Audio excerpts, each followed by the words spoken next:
अस्सलाम वालेकुम। उम्मीद करता हूँ कि आप सब खैरियत से होंगे। आज इस वीडियो में मैंने सोचा कि आपसे कुछ टिप्स शेयर करूँ इंटरव्यू के बारे में कि इंटरव्यू में कैसे आप अपेयर हो सकते हैं और अच्छे तरीके से कैसे अपेयर हो सकते हैं। कौन सी चीज़ें हैं जो हमारे लिए जानना ज़रूरी है इंटरव्यू में जाने से पहले और वहाँ जाके क्या करना है।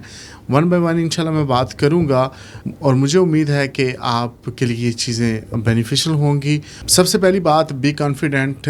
Confidence is the key. जब आप कॉन्फिडेंट होते हैं तो अगला बंदा आपके कॉन्फिडेंस से मुतासर हो जाता है, वो उसी से ही आपको पास कर देता है। लेकिन कॉन्फिडेंस तब आता है जब आपके पास नॉलेज होता है प्रॉपर किसी भी फील्ड का। इसका ये मतलब नहीं है कि आप रॉन्ग आंसर देते रहें किसी भी चीज़ के तो आप कॉन्फिडेंस के साथ दे रहे हैं, ऐसा नहीं है। कॉन्फिडेंस से मुराद ये है जिस चीज़ का आपको पता है, जो दिमाग में है चीज़, जो नॉलेज है, उसके मुताबिक कॉन्फिडेंस से जवाब दें। आप वहाँ हिचकिचाएं मत। जब आपको एक चीज़ का पता है आप उसके बारे में और चीज़ें सोचना ना शुरू कर दें, बस जो पता है उसके मुताबिक आप आंसर दें। दूसरी चीज़, get knowledge of your field. आपकी जो फील्ड है जिसमें आप काम कर रहे हैं, करने जा रहे हैं, उसका आपको नॉलेज होना चाहिए। जितना हो सकता है उसका डीप नॉलेज लें। तीसरी चीज़ जो बहुत ज़्यादा स्टूडेंट्स करते हैं वो करते हैं कि वो गलत आंसर्स देते हैं। अब गलत आंसर्स कब देते हैं? जब आप सुनते नहीं। एक फ़र्स्ट ऑफ ऑल तो ये है कि हम सुनते ही नहीं कि अगले ने पूछा क्या है और हम जल्दी जल्दी उसका आंसर देने की कोशिश करते हैं। और जल्दी से मुराद यहाँ क्या होता है कि हम इम्प्रेशन झाड़ने की कोशिश कर रहे होते हैं इंटरव्यू वाले के ऊपर कि मैं जल्दी आंसर दूंगा कि वो समझेगा कि ये बड़ा कॉन्फिडेंट है, इसकी बड़ी अच्छी तैयारी है। ऐसा नहीं होता।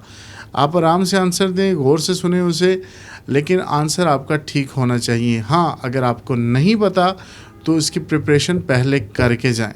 प्रिपरेशन करने के बाद भी बाज़ औक़ात ऐसी चीज़ें होती हैं जो हमें नहीं पता होती, हमसे पूछी जा सकती हैं, अनएक्सपेक्टेड चीज़ें हो सकती हैं, लेकिन उसका आंसर भी आपने ना दें उसका आंसर, लेकिन बजाय इसके कि आप गलत दे दें या उसको आप ये कह सकते हैं कि इसको चेंज कर दें, इसको सिंप्लीफाई करके मुझे बात समझा दें। ये जो टर्म आपने इस्तेमाल की है इसकी मुझे समझ नहीं आ रही। चौथी चीज़ जो बहुत ज़्यादा लोग करते हैं वो दूसरों का सिलेबस कॉपी करते हैं और ये आपने नहीं करना। मिसाल के तौर पर मैंने एक स्टूडेंट को तैयारी करवाऊँ डिजिटल मार्केटिंग के हवाले से।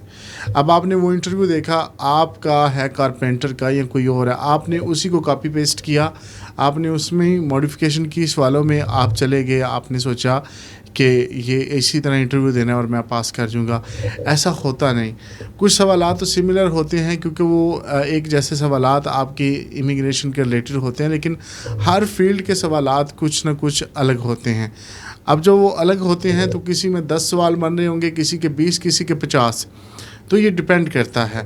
आपने कॉपी पेस्ट नहीं करना, एक का सिलेबस देख के अपने के ऊपर वो लागू करने की कोशिश नहीं करना।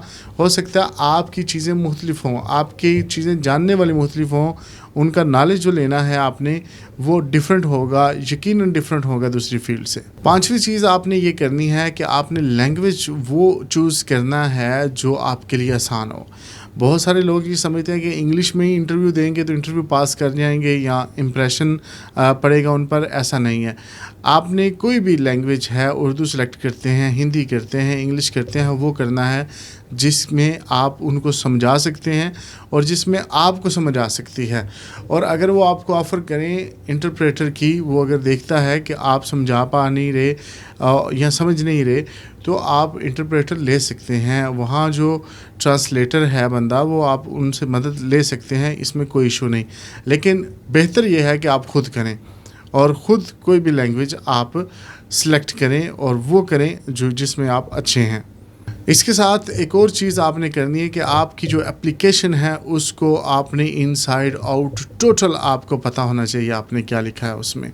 आपने अपने बच्चों के मतलब क्या लिखा है, स्पाउस के मतलब क्या लिखा है, अपनी आमदनी कितनी लिखी हुई है, आपके एक्सपीरियंसेस क्या हैं, जॉब के टोटल पता होना चाहिए। अब यहाँ मसला क्या होता है कि हमारे कंसल्टेंट या लॉयर ऐसा करते हैं कि वो खुद ही फिल कर लेते हैं आपकी मालूमात सारी। तो जब आप इंटरव्यू देने जाते हैं तो आपको समझ नहीं आती کہ آپ نے جواب کیا دینا ہے، اور جو آپ جواب دیتے ہیں اور بعض اوقات وہ میچ ہی نہیں ہو رہا ہوتا جو آپ کے کنسلٹنٹ نے یا لائر نے لکھا ہوا ہے اپلیکیشن میں آپ کی، تو یہ چیزیں بھی آپ کو پتہ ہونی چاہیے. کوشش کیجئے کہ آپ کے جو اپلیکیشن کے ڈاکومنٹیشن ہے جو اس میں جو آپ کی پرسنل انفارمیشن ہے وہ آپ خود لکھیں. ایک اور چیز یاد رکھیے کہ آپ کو ویزا ریکوائرمنٹ ساری پتہ ہونی چاہیے کہ اس ویزا کو حاصل کرنے کے لیے مجھے آئٹس میں کتنے بینڈس ریکوائر ہیں، مجھے میرا کتنا ایکسپیرینس ہونا چاہیے، میرے پاس آمدن ہونی چاہیے، جو کچھ بھی ہو سکتا ہے وہ آپ کو پتہ ہونا چاہیے کسی بھی ویزا کے بارے میں جس کے لیے آپ انٹرویو دینے جا رہے ہیں. اس کی ساری ریکوائرمنٹ آپ کو پتہ ہونی چاہیے. اس کے ساتھ ایک اور ضروری کام جو آپ نے کرنا ہے وہ آپ نے وہ ڈاکومنٹ سارے اکٹھے کرنے ہیں جن کو آپ کو ضرورت پڑے گی. وہاں آپ کو دکھانے پڑ سکتے ہیں، وہ آپ کے پرسنل ڈاکومنٹس ہو سکتے ہیں، آپ کے فائنینشیل ہو سکتے ہیں، اور ڈاکومنٹس ہو سکتے ہیں جن کی آپ کو ضرورت پڑے گی، تو وہ ساتھ لے کے جائیں. انٹرویو کو بہترین بنانے کا طریقہ یہ ہے کہ موک انٹرویو کنڈکٹ کریں. آپ کسی ٹیچر سے اگر کرتے ہیں تیاری تو وہ موک انٹرویو آپ کا لے. اگر وہ ایسا نہیں ہو سکتا تو آپ آپس میں ہی گھر میں ہسبینڈ وائف کر سکتے ہیں، بہن بھائی کر سکتے ہیں. موک انٹرویو لیا جا سکتا ہے. آپ ان کو سوالات لکھ کے دے سکتے ہیں، اپنے بہن بھائی کسی کو بھی، وہ آپ سے سوالات کرے، آپ جوابات دیں. تو اس طرح سے آپ کی جتنی پریکٹس ہوگی، آپ جب انٹرویو میں جائیں گے آپ کے لیے اتنی ہی آسانی ہوگی. ایک اور چیز، پینک نہیں ہونا، آپ نے کام رہنا ہے، بالکل سکون سے آپ نے جواب دینا ہے. کوئی آپ کو وہاں اگر آپ کا جواب غلط ہو جاتا ہے تو کسی نے یہ نہیں کہنا کہ اس کو مار دیا جائے، اس کو شوٹ کر دیں، ایسا نہیں ہوگا.